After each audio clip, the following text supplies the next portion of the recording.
اگر اللہ کسی کو اپنا بیٹا بنانا چاہتا تو اپنی مخلوق میں سے جس کو چاہتا منتخب کر لیتا۔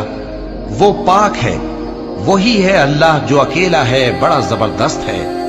اسی نے آسمانوں اور زمین کو تدبیر کے ساتھ پیدا کیا ہے، اور وہی رات کو دن پر لپیٹتا اور دن کو رات پر لپیٹتا ہے، اور اسی نے سورج اور چاند کو کام میں لگا رکھا ہے، سب ایک وقت مقرر تک چلتے رہیں گے۔ دیکھو وہی غالب ہے، بخشنے والا ہے۔ اسی نے تم کو ایک جان سے پیدا کیا، پھر اس سے اس کا جوڑا بنایا، اور اسی نے تمہارے لیے چوپایوں میں سے 8 جوڑے بنائے۔ وہی تم کو تمہاری ماؤں کے پیٹ میں پہلے ایک طرح، پھر دوسری طرح 3 اندھیروں میں بناتا ہے۔ یہی اللہ تمہارا پروردگار ہے، اسی کی بادشاہی ہے، اس کے سوا کوئی معبود نہیں۔ پھر تم کہاں بہہ کے جاتے ہو؟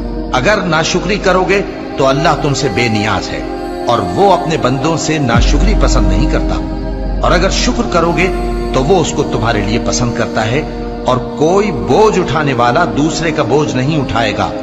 پھر تم کو اپنے پروردگار کی طرف لوٹنا ہے، پھر جو کچھ تم کرتے رہے وہ تم کو بتا دے گا۔ وہ تو دلوں کی پوشیدہ باتوں تک سے آگاہ ہے۔